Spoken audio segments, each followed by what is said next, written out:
স্ত্রী যদি স্বামীর কাছে 5টা জিনিস চায় আর স্বামী যদি পূরণ না করে কিয়ামতের দিনে স্বামী জাহান্নামী হয়ে যেতে পারে। আমরা তো সব সময় স্ত্রীরা কি কি কাজ করলে জাহান্নামী হবে এই ওয়াজ শুনে অভ্যস্ত।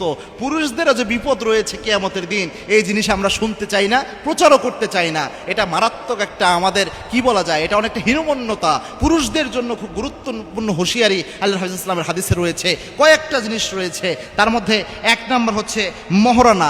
মহারণা যদি কোনো স্ত্রী দাবি রাখে তার স্বামীর প্রতি যে আমাকে দিতে হবে, আর স্বামী যদি এটা না আদায় করে তাহলে কিয়ামতের দিন সে স্বামী কিন্তু জাহান্নামী হতে পারে শুধু এটার কারণে। কেননা মহারণা হচ্ছে আল্লাহর ফরজ বিধান। আল্লাহর কোরআনের ঘোষণা হচ্ছে ওয়াতুন নিসা সাদাকাতিহিন্নান নিহলা, সন্তুষ্ট চিত্তে তোমার স্ত্রীদেরকে তোমরা মহারণা দিয়ে দাও। এটাই হচ্ছে আল্লাহর কোরআনের বিধান। কোরআনের বিধান এটা। আল্লাহর হাফিজ ইসলাম যে কোনো বিয়েতে আগে খোঁজ নিতেন মহারণা দেওয়া হয়েছে কিনা, গুরুত্বপূর্ণ একটা বিষয়। যদিও বর্তমানে বিপদ হচ্ছে মহারণা এমন বেশি করে ছেলেদের দেওয়া সম্ভব না। 10 লাখ, 15 লাখ, 50 লাখ পর্যন্ত আমি মহারণা দেখেছি চট্টগ্রামের এক বিয়েতে। আমি অবাক হয়ে গিয়েছি। এই মহারণা তো দেওয়া স্বাভাবিকভাবে সব ফ্যামিলির পসিবল না। এটা কেন করে? মনে করে যাতে তালাক দিতে না পারে, ডিভোর্স দিতে না পারে, এটা একটা উদ্দেশ্য থাকে।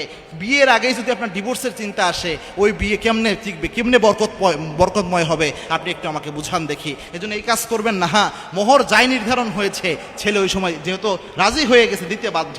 এখন যদি দেওয়ার সামর্থ্য না থাকে, মিনিমাম স্ত্রীর সাথে একটা সুন্দরভাবে স্ত্রীকে যেভাবে বুঝানো যায়, সুন্দরভাবে স্ত্রীকে আদর টাদর করে গিফট টিফট দিয়ে স্ত্রীকে বলতে হবে যে আমি এতটুকু দেওয়ার সামর্থ্য রাখি, বাকিটা আপনি একটা ব্যবস্থা করেন, বা বলেন আপনি কতটুকু দিলে আপনি আর আমার প্রতি দাবি রাখবেন না। এভাবে সুন্দরভাবে স্ত্রীর মন থেকে যেন সায় আসে, কোনো প্রেশারাইজ যেন না হয়। এইভাবে যদি একটা মিনিমাম মাঝামাঝি একটা অবস্থান হয়, এরপরে স্ত্রী যদি আপনাকে বলে যে ঠিক আছে এটা দিলে আমি খুশি হয়ে যাব, আর কোনো দাবি থাকবে না, তাহলে আপনি বেঁচে যাবেন। তবে মহারণা অবশ্যই দিতে হবে।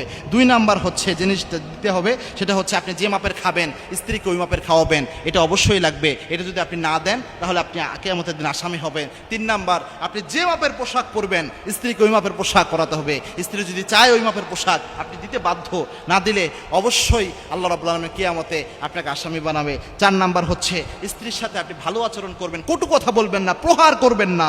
এটা করলে পরে স্ত্রী যদি আপনার কাছে ভালো ব্যবহার আশা করে আর আপনি যদি এটা পূরণ না করেন, পারলে কটু কথা বলেন, খারাপ আচরণ করেন, মারধর করেন, কিয়ামতের দিন আপনি আসামি হতে পারেন। এবং কি আল্লাহর হাবিব বলেছেন কুল্লুকুম রাইন ওয়া কুল্লুকুম মাসউলুন আন রাইয়াতিহি, তোমরা প্রত্যেকেই দায়িত্বশীল, প্রত্যেকের দায়িত্বের ব্যাপারে in the day of judgement আল্লাহ রাব্বুল আলামিন জিজ্ঞাসাবাদ করবেন। এই জন্যে অবশ্যই ভালো আচরণ করবেন। 5 নাম্বার হচ্ছে স্ত্রী যদি চায় 4 মাসের মধ্যে অবশ্যই স্ত্রীর সাথে আপনাকে মিট করতে হবে, তাহলে আপনি এটা করতে বাধ্য। কেননা একজন স্বামী তার স্ত্রীর অনুমতি ছাড়া সর্বোচ্চ 4 মাস স্ত্রী থেকে দূরে থাকতে পারে। এরপরে বাহিরে থাকতে চাইলে অবশ্যই স্ত্রীর অনুমতি নিতে হবে। যদি আপনি অনুমতি না নিয়ে বাহিরে থাকেন, স্ত্রী যদি মামলা দায়ের করে কিয়ামতের দিন আপনি আসামি হয়ে যাবেন।